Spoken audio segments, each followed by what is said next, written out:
যিনি আমাদের নেতা, যিনি আমাদের পথ প্রদর্শক, কঠিন মুসিবতের দিন, বিচারের দিন, যার সুপারিশ ছাড়া কেউ জান্নাতে যাবে না, সেই নবীর প্রতি আমরা দুরূদ শরীফ প্রেরণ করি। সকলে বলি সাল্লাল্লাহু আলাইহি ওয়াসাল্লাম।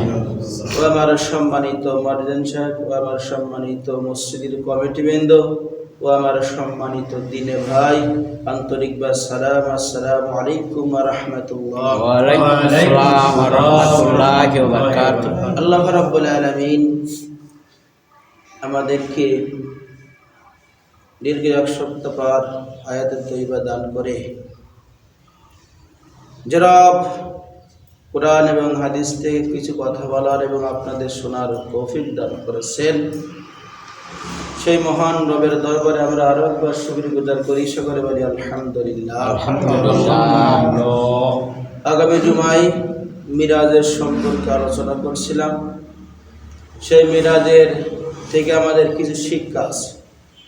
সেই মিরাজের শিক্ষা সম্পর্কে এবং আল্লাহ রাব্বুল আলামিন তার দোস্তকে, তার হাবিবকে জান্নাতের কিছু শান্তি এবং জান্নাতের কিছু নমুনা দেখিয়েছেন এবং জাহান্নামের শাস্তিগুলো আল্লাহ রাসূল সাল্লাল্লাহু আলাইহি সাল্লাম নিজের চোখে দেখে এসেছেন। এবং ওখান থেকে এসে বিধর্মীদের কাছে, কাফের বেঈমানদের সাথে যখন বলেছিল, তারা কি বিশ্বাস করেছিল? বলেন তো না, বিশ্বাস করে নাই। তাহলে বিশ্বনবী যেদিন মিরাজে যায়, যে কারণ বলেছিলাম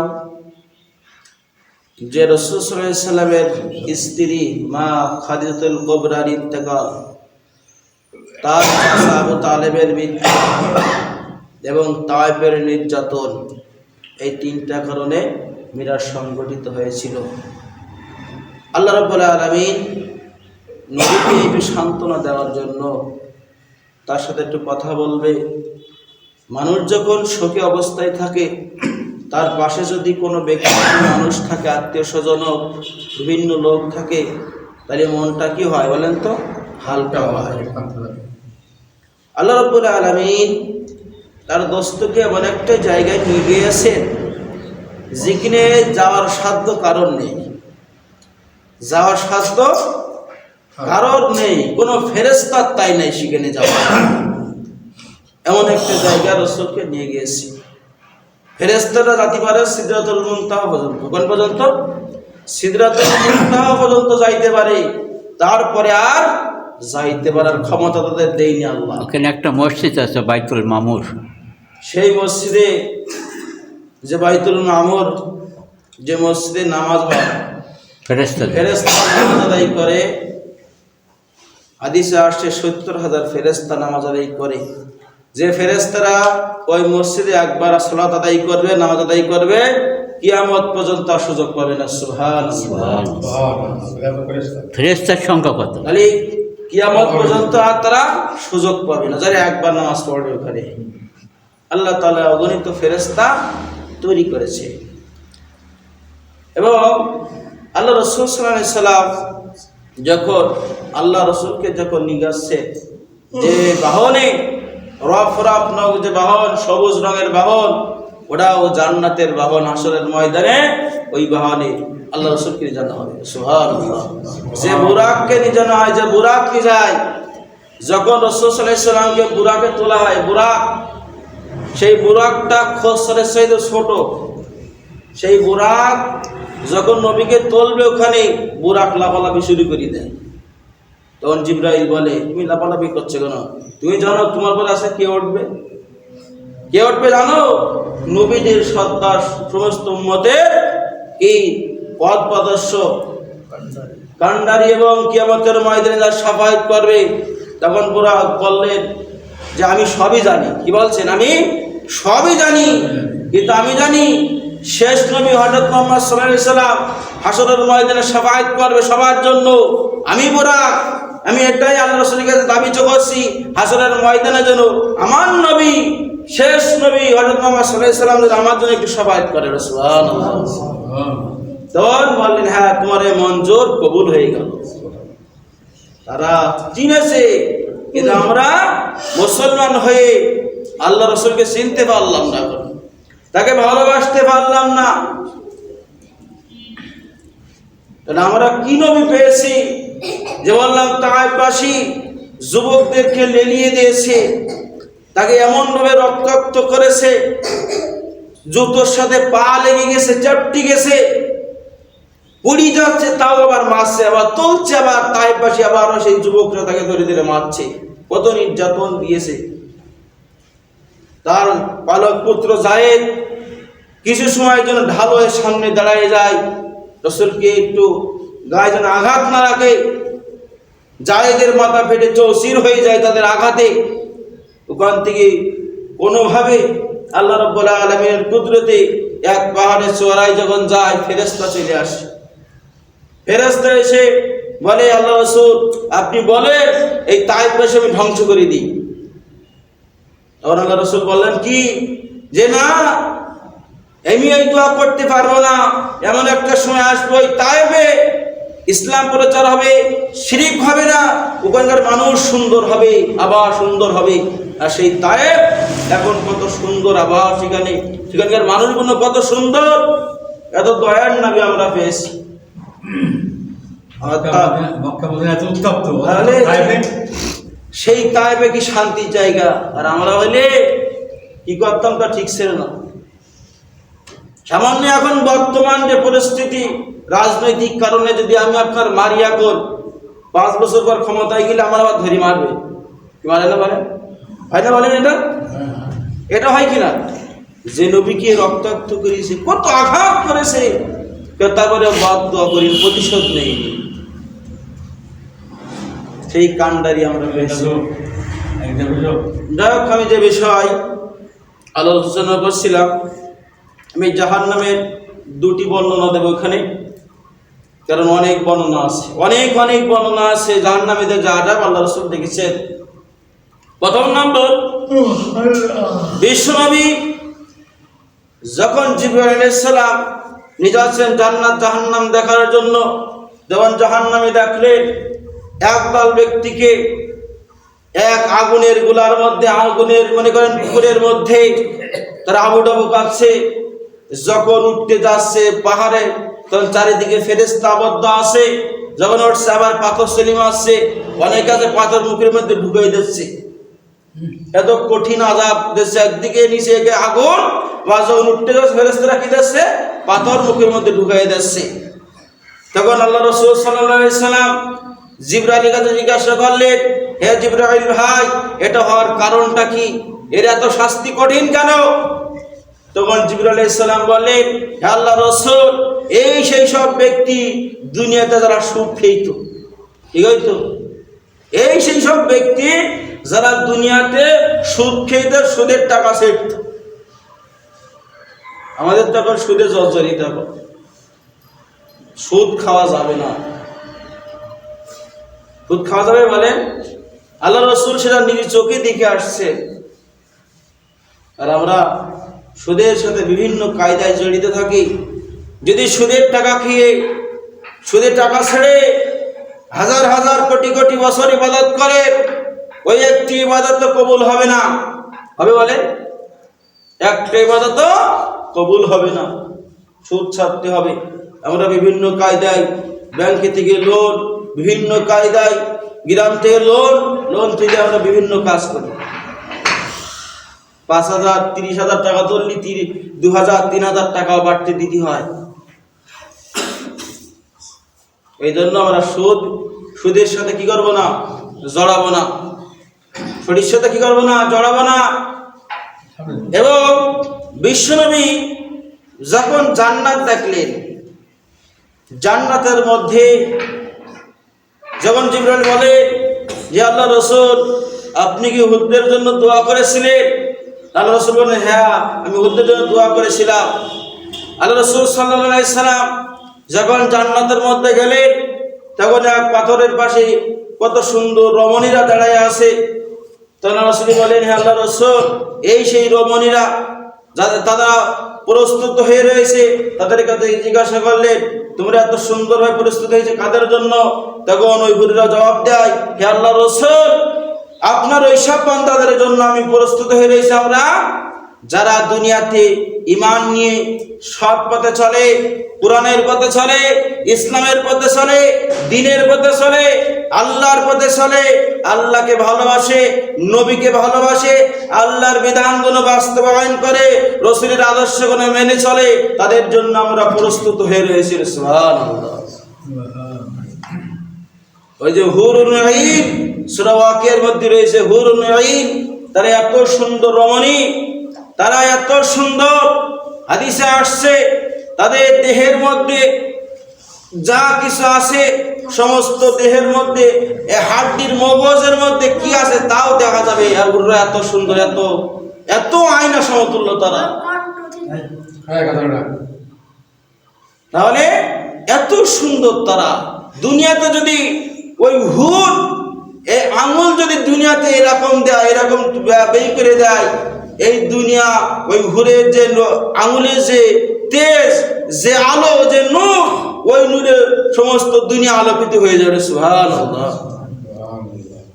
সেই হুর তাদের জন্যই প্রস্তুত হয়ে রেখেছে। সেই জায়গাতে আছে হুর পাওয়া সহজ। হুর পাইতে হলে দুনিয়াতে কাজগুলো করে যেতে হবে। যে মিরাজের যে শিক্ষা, আমাদের যে মিরাজ থেকে আমরা কি শিক্ষা গ্রহণ করতে পারি? 1 নম্বর শিক্ষা হলো আল্লাহর প্রতি নিখুঁত বিশ্বাস থাকা। কার প্রতি? 1 নম্বর শিক্ষা হলো আল্লাহর প্রতি নিখুঁত বিশ্বাস থাকা। ওই বিশ্বাসের মধ্যে কোনো ত্রুটি থাকা যাবে না। যাবে বলেন? আল্লাহ যেগুলো, আল্লাহর গায়বেকে বিশ্বাস করতে হবে, বিশ্বাস করতে হবে, যেন অদৃশ্যকে বিশ্বাস করতে হবে, তকদীরকে বিশ্বাস করতে হবে, নবীকে বিশ্বাস করতে হবে, ফেরেশতাদেরকে বিশ্বাস করতে হবে, কিতাবগুলোকে বিশ্বাস করতে হবে। করা লাগবে না বলেন? 2 নম্বর শিরিক থেকে সতর্ক থাকা। কি থেকে? শিরিক থেকে সতর্ক থাকা। শিরিক করা যাবে না। কারণ বিশ্বনবী যে আল্লাহ রাব্বুল আলামিন যে 3টা হাদিয়া দিয়েছিলেন, তার মধ্যে ছিল শিরিকবাদের সমস্ত ব্যক্তিকে আল্লাহ কি করবে? ক্ষমা করে দেবে, ঘোষণা দিয়েছে। এবং 3 নম্বর নামাজে অটল থাকতে। কিতে? নামাজে অটল থাকতে হবে। আমরা নামাজ অটল থাকি বলে? থাকি না। এবং এটা হলো মিরাজের তহবা, মিরাজের হাদিয়া। এবং ইমানের যে ধারণ, ইমানের যে আকীদা, সেই ইমান নিয়ে, পরিপূর্ণ ইমান নিয়ে দুনিয়াতে চলতে হবে। এবং উপদেশ, নিজের জীবন সুন্দরভাবে গড়তে হবে। কি করতে হবে? নিজের জীবনটাকে সুন্দরভাবে গড়তে হবে। এবং গীবত, অপবাদ এবং লাঞ্ছনা থেকে দূরে থাকা। যে গীবতের শাস্তি আল্লাহ রাসূল কি করেছেন? দেখে আসছে। এই জন্য এই গীবত, অপবাদ থেকে আমাদেরকে বাঁচায় রাখতে হবে। এবং 7 নম্বর হলো এখানে জান্নাতের প্রতিশ্রুতি, জান্নাতের যে আশা দুনিয়া থেকে করতে হবে। আল্লাহ আমাকে জান্নাত দান করো। কি করতে হবে? জান্নাতের আশা করতে হবে আল্লাহর কাছে। জান্নাতটা আল্লাহর কাছে সবচাইতে উচ্চমানের জান্নাত চাইতে হবে। কি মানের জান্নাত? যে উচ্চমানের জান্নাতটা আল্লাহর কাছে চেয়ে নিতে হবে। হাদিসে আসছে, যদি কোনো ব্যক্তি আল্লাহর কাছে 3 বার জান্নাত চায়, ওই জান্নাত বলে, আল্লাহ তোমার বান্দা তো 3 বার জান্নাত চেয়েছে, যা ওই জান্নাতটাকে দিয়ে দাও। সুবহানাল্লাহ। তাহলে 3 বার করে কি করতে হবে? জান্নাত চেয়ে নিতে হবে। জাহান্নামের প্রতি ভয় আনতে হবে। এর প্রতি? জাহান্নামের প্রতি ভয় আনতে হবে। কারণ যদি কোনো ব্যক্তি দুনিয়াতে 3 বার জাহান্নাম থেকে মুক্ত চায়, আল্লাহ তাকে জাহান্নাম থেকে মুক্ত করে দেবে। সুবহানাল্লাহ। আমরা কি একবার চাই জাহান্নাম থেকে মুক্ত? বলে জাহান্নাম থেকে মুক্ত চাইতে হবে। এবং হাউজে কাউসারের প্রত্যাশায় আমল করা। কি করে? হাউজে কাউসারের পানি খাওয়ার আশায়, পান করার আশায় কি করতে হবে? আমল করতে হবে। এবং ইব্রাহিম আলাইহিস সালামের যে দোয়াটা, ওই দোয়াটা বেশি বেশি করে পাঠ করতে হবে। কি দোয়া? যেটা হলো জান্নাতের বৃক্ষ। কে বৃক্ষ? জান্নাতের বৃক্ষ। এবং এটা জান্নাতের গুপ্তধন। কি ধন? জান্নাতের গুপ্তধন। দোয়াটা হলো সুবহানাল্লাহ ওয়ালহামদুলিল্লাহ ওয়ালা ইলাহা ইল্লাল্লাহু আল্লাহু আকবার ওয়ালা হাওলা ওয়ালা কুওয়াতা ইল্লা বিল্লাহ। এটা হলো জান্নাতের কি? গাছ, বৃক্ষ, জান্নাতের গুপ্তধন। এটা বেশি বেশি করে আমরা কি করব? পাঠ করব। এবং সকল গুনাহ থেকে নিজেদেরকে বেঁচে রাখা। কি করা? সকল গুনাহ থেকে নিজেদেরকে কি রাখতে হবে? বাঁচায় রাখতে হবে। সকল গুনাহ, জিনা, ব্যভিচার, মদ, যেটা হারাম দ্রব্য আছে, এর থেকে সমস্ত গুনাহ থেকে কি করতে হবে? বেঁচে রাখতে হবে নিজেদেরকে। তাহলে এই আছে মিরাজের শিক্ষা এইগুলো। এবং আল্লাহ রাসূল সাল্লাল্লাহু আলাইহি সাল্লাম যে যারা কোরআন ত্যাগ করে, যারা কি করে, কোরআন ত্যাগ করে, তাদের শাস্তি এমন ভাবে দেওয়া হচ্ছে। আল্লাহ রাসূল সাল্লাল্লাহু আলাইহি সাল্লাম দেখেন, এটা হলো বিশ্ব, রাসূল সাল্লাল্লাহু আলাইহি সাল্লাম বলেন বিশ্বের মানবতার মুক্তির সনদ। কে সনদ বলেন তো? বিশ্ব মানবতার মুক্তির সনদ। যে ব্যক্তি এই কোরআনটাকে আঁকড়ে ধরবে, কোরআনের পথে চলবে, সেই হলো সফল। সুবহানাল্লাহ। কি হবে? যারা কোরআনটাকে আঁকড়ে ধরবে, কোরআনটাকে মানবে, তারাই হলো সফল। এবং যারা এই কোরআনের পেছনে থাকবে, কোরআনের পেছনে লাগবে, তারাই হলো বিফল। তারাই কি হবে? বিফল।